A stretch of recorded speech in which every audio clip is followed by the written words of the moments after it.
Olá, seja muito bem-vindo. Hoje vamos discutir transtornos mentais decorrentes de substâncias psicoativas no contexto de psiquiatria e a gente vai falar de álcool, opioides e nicotina, que estão bem frequentes na prática clínica, bem frequentes em concursos médicos.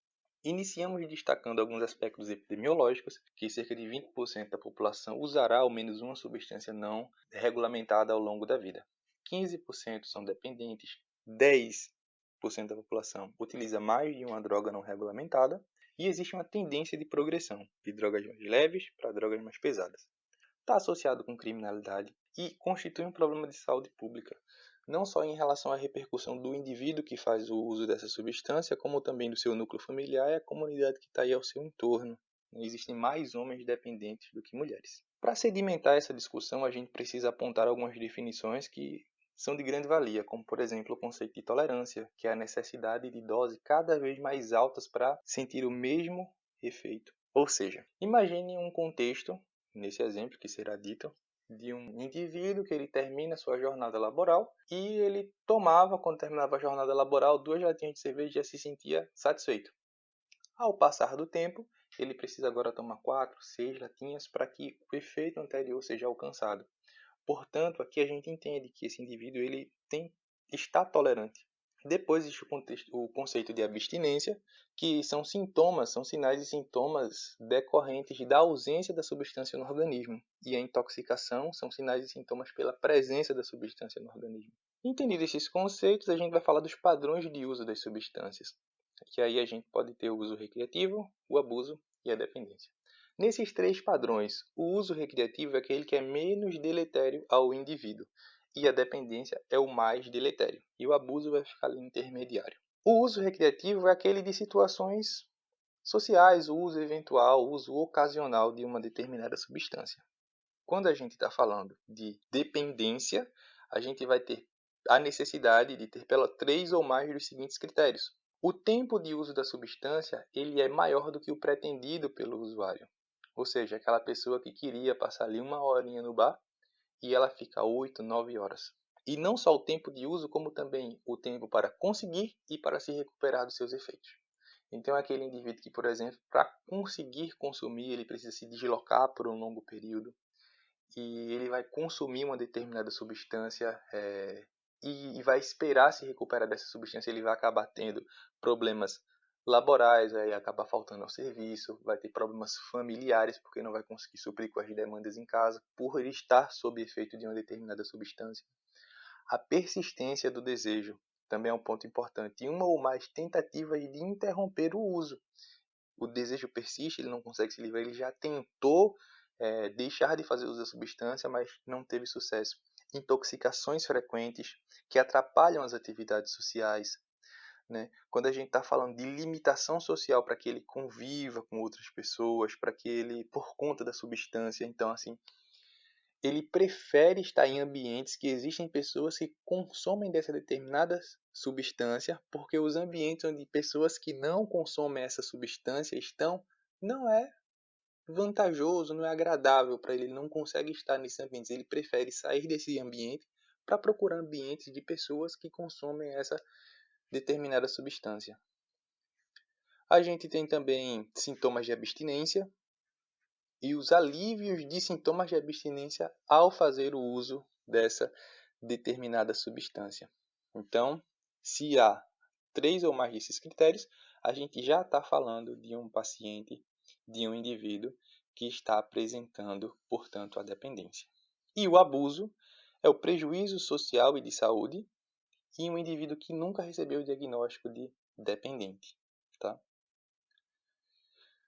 Aí a gente dá continuidade, porque para que o diagnóstico de dependência seja estabelecido, são 3 ou mais por pelo menos mais de um mês, ou ocorrendo repetidamente ao longo do tempo, em mais de 12 meses, a apresentação desses sintomas. Agora falaremos do álcool, sua repercussão. Cerca de 15% da população tem dependência de álcool, né? O álcool mascara patologias mentais. Existem fatores comportamentais e genéticos envolvidos e relacionados com o consumo de álcool. Fatores comportamentais dos ambientes a qual os indivíduos frequentam eventualmente têm uma maior disponibilidade de álcool ou até uma pressão social para a utilização dele, bem como componentes genéticos, ou seja, história familiar de dependência, aumenta as chances de que o indivíduo ele também venha a passar por essa circunstância de dependência. Importa apontar que o álcool ele não é digerido, absorvido pela mucosa, ele passa direto para a corrente sanguínea em seu estado puro, e ele tem uma repercussão de degradação hepática e bem como uma afetação do córtex pré-frontal e do cerebelo, do qual a gente vai discutir um pouquinho posteriormente. A intoxicação aguda, ela vai levar o indivíduo a apresentar euforia, agressividade, depressão, rebaixamento do nível de consciência, prejuízos de suas funções cognitivas e diminuição dos reflexos.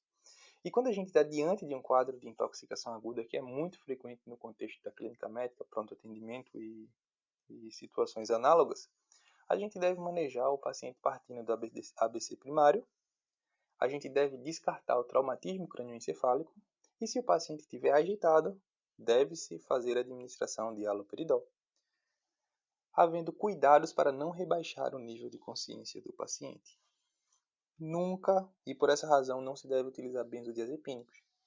Nunca se deve hidratar indiscriminadamente o paciente por conta de a gente não saber os antecedentes patológicos desse paciente, uma eventual cardiopatia.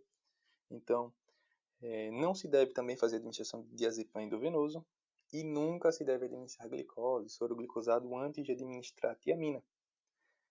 Se deve administrar primeiro a tiamina, cerca de pelo menos 15 minutos ou um pouco mais, fazer a posterior administração do glicosado.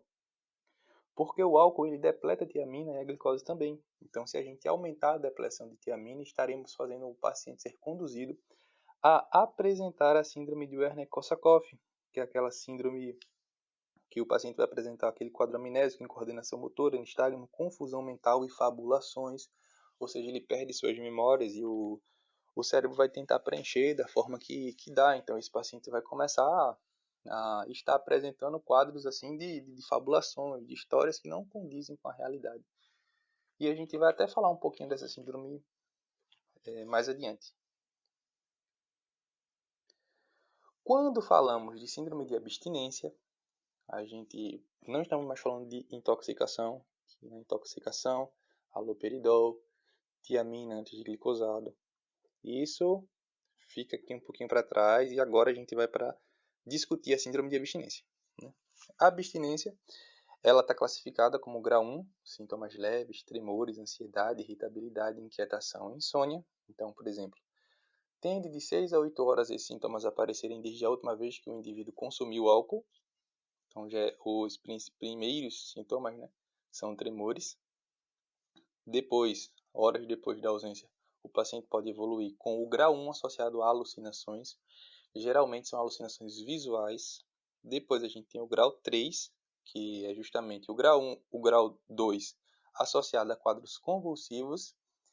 E no grau 4 a gente fala de delírio tremens, que pode inclusive evoluir a óbito. O paciente pode evoluir a óbito por desregulação dos eletrolitos.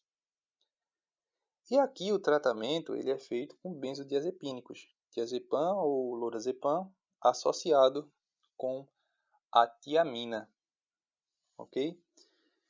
A gente deve reduzir os benzodiazepínicos gradualmente para que a gente não traga o paciente a um quadro de dependência de benzodiazepínicos. Aí, antes a gente não podia usar os benzodiazepínicos e agora a gente pode. Por quê, né? Anteriormente, nas intoxicações, a gente tinha o objetivo de proteger o paciente do rebaixamento do nível de consciência. Por isso que nessa avaliação inicial era muito importante a gente descartar o traumatismo cranioencefálico. E por essa razão a gente não poderia utilizar os benzodiazepínicos porque eles rebaixam o nível de consciência. Agora, na síndrome de abstinência, o objetivo é a gente evitar que o paciente evolua para a emergência médica desses quadros convulsivos. E por essa razão a gente não deve usar o haloperidol porque ele diminui o limiar convulsivo. Quando a gente vem falar sobre a internação compulsória ou internação involuntária e o fato de não internar um paciente, no final existem muitas nuances, é uma discussão muito ampla, mas a gente sabe que muitos dos pacientes que são conduzidos a uma internação involuntária contra a sua vontade, obviamente, eles não têm um grande benefício. É diferente do paciente que quer ser submetido a uma internação porque ele opta por estar combatendo o vício, a sua dependência. Entretanto, desde 2019, foi sancionada a lei onde houveram mudanças e a internação involuntária ela pode ser feita após decisão do médico responsável. Ela é indicada quando outras alternativas terapêuticas não puderam ser utilizadas. O prazo máximo é de 90 dias, perdurado pelo tempo necessário de desintoxicação, e a família ou representante do paciente pode pedir a interrupção a qualquer momento. O que acontece? Então é indicado a gente sair recomendando a internação involuntária dos pacientes que têm problemas com abuso de álcool. Acontece que, como eu falei anteriormente, se o paciente não tem interesse no combate a esse vício, ele não terá um grande benefício. Entretanto, em situações onde a vida do paciente está em risco, onde por conta do consumo da substância ele quase evoluiu a óbito, ou teve aí uma história de tentativa de suicídio, ou existe uma complicação clínica importante, transtorno psiquiátrico adjacente, os pacientes tendem a se beneficiar porque é uma alternativa diante de outras que já falharam, né? E aí, tirando o paciente desses quadros mais importantes, como a gente falou, de intoxicação, de síndrome de abstinência, a gente precisa recomendar, né, o follow-up desse paciente, como é que a gente vai seguir com esse paciente, ok? O segmento desse paciente ele deve ser feito com entender qual o grau de motivação que esse paciente estará no momento. Como assim? A gente vai conversar com o paciente e o paciente não identifica o álcool como um problema em sua vida. Então ele está em um quadro de pré-contemplação. O paciente que identifica o álcool e o abuso do álcool como um problema em sua vida, mas não quer tomar nenhum tipo de atitude, ele contempla o problema, mas ele ainda não está agindo. A fase de ação é aquele paciente que ele decide, portanto, combater esse vício, assumir as rédeas. E depois a gente tem aquele paciente em manutenção que ele já está aí um tempo em abstinência. É importante entender que recaídas eventualmente fazem parte e são frequentes quando o paciente ele entra em períodos de abstinência. E existe a abordagem medicamentosa para esse paciente, a mais utilizada, que temos naltrexona de 50 a 100 mg ao dia. E tem o acamprosato, que também pode ser utilizado. O disulfiram é o menos utilizado quando a gente está falando do segmento e do tratamento do paciente, ok? O acompanhamento psiquiátrico é muito importante nesse quesito e também apoio psicológico, essa demanda multidisciplinar, isso demanda uma atenção multidisciplinar para que exista êxito no tratamento desse paciente. E agora, quando a gente estava falando da síndrome de Korsakoff, vai passar um pequeno vídeo para que fique marcado um pouco mais na mente de vocês e a gente consiga bem sedimentar esse conhecimento. É um pequeno vídeo da série Dr. House e a gente sabe que ele tem esse jeito meio caricato, mas será útil na construção desse conhecimento. Você sabe o que é isso ou está apenas chutando tudo que começa com C? Os problemas renais podem causar perda de peso. CAC, C-A-C. Meu Deus, está indo na ordem alfabética. Doutor, por que esse alfinete com um pássaro? Ele realça os meus olhos. Oi, Jody, sou o Dr. House. Por que veio para o hospital? O meu pulso. Como aconteceu? Eu tava na roda gigante, aí uma gaivota imensa voou pra cima de mim. Que coisa horrível. Eu tentei golpear a gaivota, mas eu acertei na roda gigante. Ela inventou tudo isso? Não, o pulso dói mesmo. Eu não tô mentindo. Claro que está. Você não sabe o que aconteceu. Está sem memória. Síndrome de Korsakoff. O cérebro foi prejudicado por excesso de bebida ou dieta insuficiente. Com certeza o segundo. Ela não tem lembranças novas, nenhuma ideia nova e não sabe o que está acontecendo. Então, seu cérebro preenche os vazios o melhor que pode com dicas visuais. O cavalo na sua blusa fez ela inventar o acidente e a cena de surf na sua pasta fez ela pensar na praia. Korsakoff não é com C. Eu não disse ser. Ou disse. Aprenda uma lição. Tratem todos como se tivesse Korsakoff. Todos mentimos mesmo. Deem tiamina pra ela. Ela vai se recuperar rapidamente. E aí inclua um bolo e sorvete em sua dieta. Sim. Precisava ser tão cruel. Ela ficou chorando.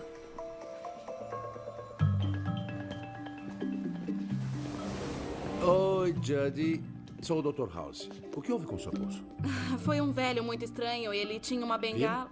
Como se nada aconteceu. O perdão perfeito. Em continuidade, a gente vai falar da cocaína, que estimula o sistema nervoso central, faz um bloqueio da recaptação de dopamina, serotonina e noradrenalina. E gera uma sensação de bem-estar, gera uma sensação de euforia, abolição da fome, abolição do cansaço. Então tem esse efeito antidepressivo. É a droga mais associada em eventos cardiovasculares em jovens, como arritmias, acidente vascular cerebral, hipertensão. E existem formas da utilização da cocaína. A forma aspirada, e quando a gente está falando da forma aspirada, o indivíduo que vai fazer a utilização, após aspirar cerca de 15 minutos, a substância começará a fazer o seu efeito. E vai permanecer por cerca de 30 minutos, então tem um efeito mais duradouro. Quando a gente está falando da droga fumada, ou seja, inalada ali pelo cachimbo, o efeito ele demora menos de 1 minuto para iniciar, mas vai permanecer por cerca de 5 minutos. E a gente também tem a droga injetada, e o seu efeito, ele começa em cerca de 3 minutos e vai ter uma duração aproximadamente de 20 minutos. Há a tendência de haver uma progressão do indivíduo que faz a utilização da droga aspirada para o indivíduo que faz uma progressão para a droga fumada. Por quê? A cocaína aspirada ela demora mais para fazer o efeito. E, eventualmente, o indivíduo ele não tem essa paciência, além da diferença de preços, né? E aqui, fatos, a gente sabe que muitos artistas partiram jovens e, apesar de deixarem legados, tiveram mortes muito trágicas. Aqui a gente tem 2 grandes expoentes da música brasileira, que de um lado é o Chorão, que era o vocalista do Charlie Brown Jr., e também a Elis Regina, que deixou um legado musical importante, mas que faleceu jovem, também associado a abuso de cocaína e de álcool, né? Depois a gente vai falar dos opioides, e importa a gente destacar que dentro dessa classe temos a morfina, metadona, ópio, codeína, heroína, e existe uma tríade da intoxicação. Isso que a gente precisa ter bem claro, que é o coma, ou seja, uma repercussão no nível de consciência. Existem as pupilas em ponta de alfinete e uma depressão respiratória. Esse quadro caracteriza, portanto, uma intoxicação por opioide e deve ser tratado com naloxona.